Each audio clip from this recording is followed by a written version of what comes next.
लोकसभा चुनाव से पहले केंद्र की मोदी सरकार ने नागरिकता संशोधन कानून का नोटिफिकेशन जारी कर दिया है। इसके तहत अब 3 मुस्लिम बहुल पड़ोसी मुल्कों के अल्पसंख्यकों को भारत की नागरिकता मिल सकेगी। केंद्र सरकार ने सीएए से संबंधित एक वेब पोर्टल भी तैयार कर लिया है, जिसे नोटिफिकेशन के बाद लॉन्च किया जाएगा।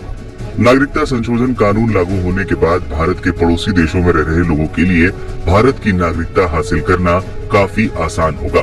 इस कानून को लेकर काफी प्रदर्शन और बवाल हुआ है, लेकिन ये मूल रूप से भारत के पड़ोसी देशों के लोगों को नागरिकता देने से जुड़ा कानून है। देश में रह रहे लोग इससे प्रभावित नहीं होंगे। अब सवाल यही है कि आखिर सीएए क्या है, इसके लागू होने पर क्या बड़े बदलाव होंगे और कैसे ये आम आदमी को प्रभावित करेगा। क्या है सीएए?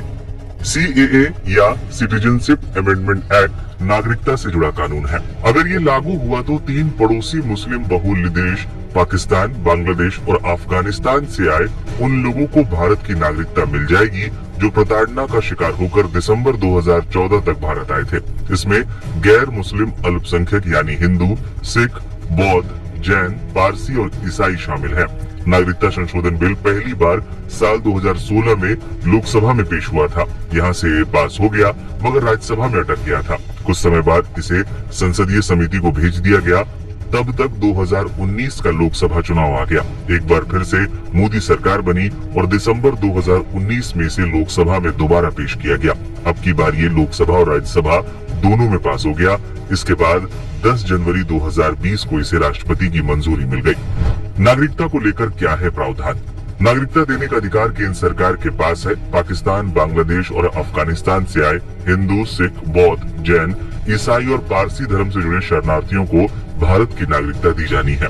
सीएए के तहत प्रावधान है कि जो लोग 31 दिसंबर 2014 से पहले भारत आकर बसे, उन्हें ही नागरिकता दी जाएगी। इसके तहत उन लोगों को अवैध प्रवासी बताया गया है जो भारत में वैध यात्रा दस्तावेज जैसे कि पासपोर्ट और वीजा के बगैर घुस आए, या फिर ऐसे लोग जो वैध दस्तावेज लेकर भारत में आए मगर तय अवधि से ज्यादा समय तक यही रुके रहे।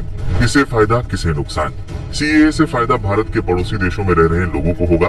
पाकिस्तान, बांग्लादेश या फिर अफगानिस्तान में जिन लोगों को धर्म के आधार पर परेशान किया जा रहा है, ऐसे लोगों को सीएए के जरिए आसानी से भारत की नागरिकता मिल जाएगी।